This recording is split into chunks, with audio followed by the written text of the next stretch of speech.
आज अयोध्या में प्रवेश करते ही भरत जी को ऐसा लगा मानो ये अयोध्या नगरी नहीं, कोई श्मशान घाट है जहां पर हर ओर केवल वीराना ही वीराना फैला हुआ है, कोई दिखाई नहीं देता। और जो चंद लोग दिखते हैं वो देख कर भी मुंह फेर ले रहे। भरत भैया सीधा माँ कैकेयी के भवन में गए। अब हम आपको बड़ी आसानी से ये बात लगेगी कि भरत जी की अपनी माता तो कैकेयी जी हैं, इसीलिए पहले चले गए कैकेयी जी के यहाँ। पर मैं आपसे प्रार्थना करूं, कारण ये नहीं है, कारण ये है क्योंकि राम जी अयोध्या में जब भी रहते थे तो माँ कैकेयी के भवन में ही मिलते थे। ये बाल्यकाल से नियम है। इस कारणवश सीधा पहुंचे। क्यों? क्योंकि मेरे राम जी, मेरे भैया मुझे कैकेयी माँ के भवन में मिल जाएंगे। सीधा कैकेयी जी के भवन में पहुंचे। मंत्रा ने सूचना दे दी भरत आ गए। मैया कैकेयी ने आरती की थाल सजा दी। अगर केवल इन प्रसंगों का हम दर्शन करें ना तो माँ कैकेयी का पात्र बड़ा निष्ठुर सा दिखाई पड़ता है। एक ऐसा प्रसंग, अरे पति की मृत्यु हुई है, अभी शरीर रखा हुआ है, अंत्येष्टि भी नहीं हुई और ये माँ आज हाथ में थाली लेकर अपने बेटे की आरती उतारने खड़ी हुई। देखने पर कितनी विडंबना नजर आती है। और मैं प्रार्थना करूं, मैंने कल भी आपसे कहा था कैकेयी जी के बाहर क्या चल रहा है उसका दर्शन करेंगे तो आपको यही लगेगा कि माँ कैकेयी ने तो बहुत गलत कार्य कर दिया अयोध्या में। पर अगर माँ कैकेयी के भीतर झांक कर देखेंगे तो आपको स्थिति की स्पष्टता समझ में आएगी।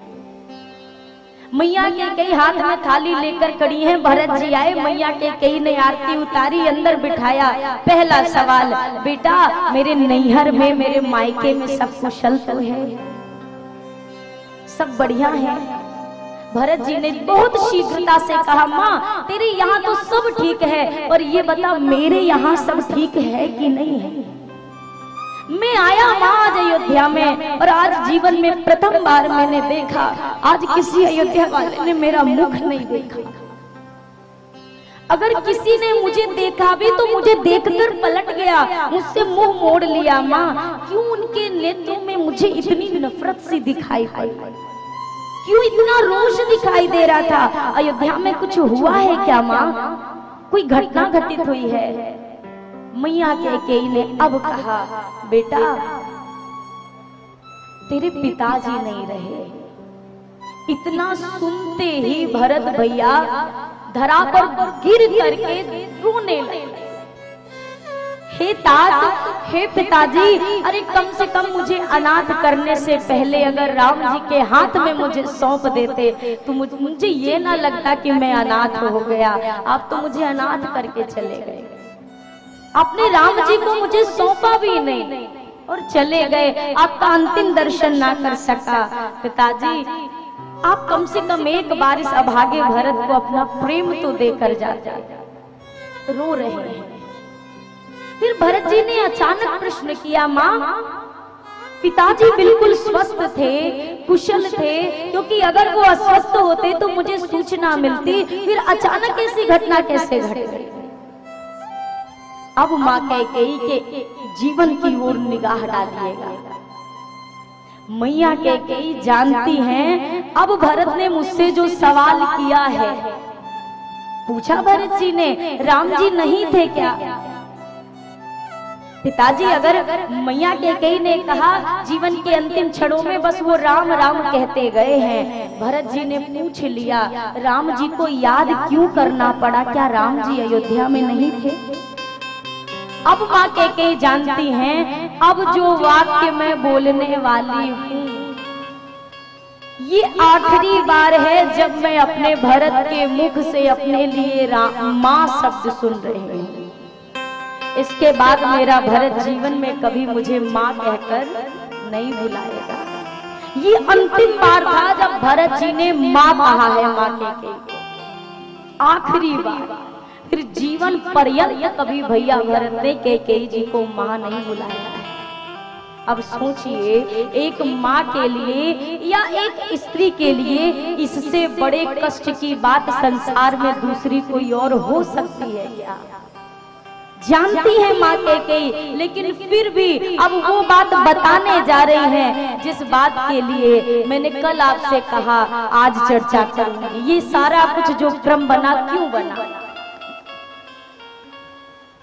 चारों लाल जी छोटे छोटे थे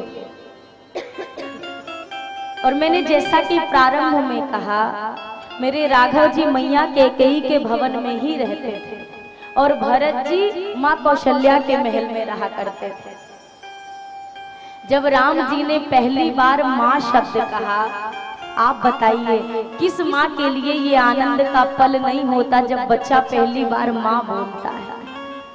कौशल्या जी के सामने राम जी ने पहली बार माँ कहा तो मैया कौशल्या ने राम जी के मुख पर हाथ रख लिया। क्यों हाथ रख लिया? बोला बेटा तूने बोला तो बहुत सुंदर पर गलत बोला। क्या गलत बोला? मैं तेरी मैया नहीं हूँ, मैं तेरी मैया नहीं हूँ। तो कौन है मेरी मैया? मैया कौशल्या कहती हैं वारी जाऊं भैया तेरी मैया कैकेयी है। राघव जी आपकी मैया तो कैकेयी जी हैं, मैं तो भरत की मैया। इतना प्रेम था। मैया कैकेयी के भवन में राम जी खेल रहे थे। अचानक भैया भरत थे, लक्ष्मण जी थे, शत्रुघ्न जी थे। राघव जी ने एक लीला करी, कैकेयी माँ के कक्ष में गए और जाकर पीछे से माँ कैकेयी के आंखों पर अपने हाथ रख दिए और आवाज बदल कर बोला बता तो मैया मैं कौन हूँ। मैया कैकेयी तो स्पर्श से भी जान जाती थी कि कौन मेरा राम है, कौन मेरा भरत है। फिर भी राम जी को प्रसन्न करने के लिए कैकेयी जी ने कहा ये लगता है मेरा लक्ष्मण आया है। राघव जी ने कहा ना ना मैया तू तो हार गई। हाथ हटाया, बोला देख मैं तो तेरा राम हूँ, कहकर गोद में आकर बैठ गए। मैया कैकेयी ने कहा अरे ये तो राम था, मुझे लगा लक्ष्मण आया। राम जी किलकारियां भरकर हंसने लगे, कहने लगे माँ तू हार गई, मैं जीत गया, अब जीते हुए को कुछ उपहार तो तुझे देना पड़ेगा। मैया कैकेयी ने कहा अपने पुत्र को तो मैं प्राण भी दे दूं। अब राम जी गंभीर हो गए। राम जी उठकर खड़े हुए, गंभीरता से कहा माँ तू मुझे क्या दे सकती है? कैकेयी जी ने कहा पुत्र प्राण मांग ले तो मैं प्राण भी दे सकती हूँ। राम जी ने कहा माँ प्राण मांगूंगा तब तो मेरी मैया का देह छूट जाएगा, मुझे प्राण नहीं चाहिए माँ, और मैं जो तुझसे मांगूंगा उसमें प्राण जाने से कम कष्ट होने वाला भी नहीं है।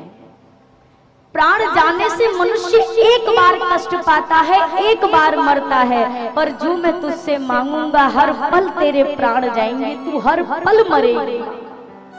बोल देगी? मैया कैकेयी ने कहा अगर मेरे राम की इसमें प्रसन्नता है मैं ये दे दूं, मांग तो सही। राम जी ने कहा इतना ही नहीं माँ, तेरा भरत तुझसे बात नहीं करेगा। मैया कैकेयी की आंखों में आंसू आ गए, लेकिन फिर भी गंभीरता से कहा राम भरत बात नहीं करेगा, तुम मुझसे बात करोगे ना? राम जी ने कहा माँ जीवन में वो क्षण नहीं आ सकता जब राम अपनी माँ कैकेयी से ना बात करे, तो दे देंगे। आगे मैया ने पुनः कहा मैं ये भी करने को तैयार हूँ। राम जी ने कहा इतना ही नहीं माँ, पूरे संसार वाले तुझे दोष लगाएंगे। इतना ही नहीं माँ, संसार में आज के बाद कोई माँ अपनी बेटी का नाम कैकेयी नहीं रखेगी। इतना ही नहीं माँ, तेरा भरत जिंदगी में तेरा मुख नहीं देखेगा, तुझे माँ कहकर नहीं बुलाएगा। अब बता क्या देगी? राम जी से मैया कैकेयी ने कहा कोई मुझे माँ कहे ना कहे, कोई और मेरी ओर देखे ना देखे, बस इतना बताओ रघुनंदन आप मुझे माँ कहोगे कि नहीं कहोगे? आप मेरी ओर देखोगे कि नहीं देखोगे? कोई और सुने ना सुने मुझे फर्क नहीं पड़ता, आप मेरी सुनोगे कि नहीं सुनोगे? आप तो मुझसे मुंह नहीं फेर लोगे। राम जी ने कहा माँ जीवन में कभी ये पल नहीं आएगा, मैया कैकेयी ने उस दिन वचन दिया, जो मांगोगे दूंगी राघव। और क्या मांगा? माँ, जब पिताजी मेरे लिए राजगद्दी की तैयारियां कर रहे हो ना, उस समय आप मेरे लिए वनवास मांग लेना, उस समय वनगमन की बात कर देना। ये उस समय का दिया गया वचन है जो कैकेयी माँ ने आज निभाया है। अब आप अपने हृदय से पूछिए, क्या कैकेयी माँ के बराबर त्याग कोई कर सकता है? संसार की निंदा को लेकर के, संसार के सारे प्रलापों को झेलते हुए मैया कैकेयी ने अपने राम जी के लिए ये सब कुछ किया। भरत जी ने जब पूछा, माँ कारण बता पिताजी को क्यों ऐसे अचानक ऐसी स्थिति बनी? राम जी क्या नहीं थे अयोध्या में? मैया कैकेयी ने अब वो 2 वरदानों की चर्चा कर दी। मैंने 2 वरदान मांगे जो तुम्हारे पिताजी ने मुझे दिया था। पहले में मैंने तेरे लिए राज्य मांगा और दूसरे वर में मैंने राम का वनवास मांग लिया। मंत्रा ने बड़ी सहायता करी मेरी। अब ये शब्द कानों में पड़े, स्थिति क्या हुई? भरतहि बिसरे पितु मरन, सुनते राम बान गो। भरत जी को पिताजी के मृत्यु की बात भूल गई और अब क्या याद रहा? राम जी वन चले गए हैं। बस ऐसे अर्थ में समझिए जैसे आप किसी रास्ते से कोई व्यक्ति जा रहा हो और अचानक वो गाड़ी से गिर जाए, एक हाथ में खरोंच लग जाए, लेकिन जब तक वह हाथ दूसरा उठाने की कोशिश कर रहा हो, देखता है दूसरा हाथ तो उठ ही नहीं रहा। किसी ने बोला भैया लगता है ये तो फ्रैक्चर हो गया है। अब व्यक्ति खरोंच को भूल जाएगा और इस टूटे हाथ पर निगाह चली जाएगी। ये दर्द इस दर्द के आगे छोटा पड़ जाएगा। ऐसी ही स्थिति हुई भैया भरत की। अब दशरथ जी के ना रहने की बात छोटी हो गई जैसे ही सुना कि मेरे भैया वन चले गए। इतना कहने के बाद भरत जी ने माँ कैकेयी को बहुत कुछ कहा है। क्या कहा, क्यों कहा, इस पर अगर निगाह ना डालें, बस इतने से समझ लें, जिस राम प्रेम में माँ कैकेयी ने ये कार्य किया, उसी राम प्रेम में भैया भरत ने माँ कैकेयी को बोला। कारण ये भी हो सकता है, भैया भरत ने देखा जीवन भर मेरी माँ ने मुझसे प्रेम ना करके राम जी से ज्यादा प्रेम किया है, और आज एक समय पे इनकी आसक्ति मुझसे आकर जुड़ गई। कुछ ऐसा करूं कि जो प्रेम राम जी से था वो प्रेम पुनः माँ कैकेयी का उनसे हो जाए। इसीलिए कटु शब्द कहे। भरत जी महाराज ने इधर जब बोला, शत्रुघ्न जी ने मंथरा पर प्रहार किया। अब ये जैसे ही भरत जी ने देखा छुड़वाया और लेकर पहुंचे। कहा, शत्रुघ्न यहाँ हमारा कोई नहीं है भैया, चल हम अपनी माँ कौशल्या के पास चलते हैं। सीधा माँ कौशल्या के भवन में चल पड़े श्री दशरथ जी महाराज। जीवन में अगर हम ये विचार करें कि संपत्ति या संतति ये हमारे आखिरी समय में हमारे काम आ जाएगी, तो ये कोई आवश्यक नहीं है, बिल्कुल आवश्यक नहीं है। दशरथ जी के कितने पुत्र हैं? कितने पुत्र हैं? जोर से बोलिए। 4 पुत्र हैं। हम आप कहते हैं ना, अगर पुत्र जब तक ना हो तब तक भगवान से रोज मांगते हैं, नाथ एक कुल दीपक दे दो, एक घर का चिराग दे दो, अंतिम समय में जो मुझे मुखाग्नि दे सके एक बेटा दे दो। आज दशरथ जी के इस दृश्य को देखिएगा, 4 पुत्र हैं, लेकिन अंत्येष्टि के लिए भी दशरथ जी को इंतजार करना पड़ा है। पुत्र रत्न हैं 4 किंतु चारों के चारों दूर हैं घर से, और सब कुछ होते एक राजा अपने अंतिम संस्कार को तरसे। सब कुछ है फिर भी प्रतीक्षारत है, मेरा कोई बेटा आए और मुझे मुखाग्नि प्रदान करे। सुख पाता रहा जो सदा जग में, उसे आखिर में दुख पाना पड़ा। पछताया नहीं जो कभी जग में, उसे अंत समय पछताना पड़ा। कोई फूल न बाग में ऐसा खिला, खिल के ना जिसे मुरझाना पड़ा। विधि का यह अटल विधान बना, जिसे आना हुआ उसे जाना पड़ा। जीवन भर दशरथ जी ने सुख प्राप्त किया, पर जीवन के अंतिम पलों में अपार पीड़ा मिली। जीवन में कभी दशरथ जी पछताए नहीं, पर जीवन के अंतिम पलों में पछताना पड़ा। जीवन का यह सिद्धांत है, इस संसार का यह नियम है, जिसे आना हुआ उसे जाना पड़ा। जिस भी चीज के साथ आने का नाम जुड़ा है, उसके साथ जाने की प्रक्रिया भी स्वाभाविक ही जुड़ जाती है। मैंने कल आपसे कहा, हानि लाभ जीवन मरण यश अपयश विधि हाथ। हानि होनी है, लाभ होना है, ये सारी चीजें किसके हाथ में है? विधाता के हाथ में। जीवन मरण ये स्वतः के हाथ की चीज नहीं है।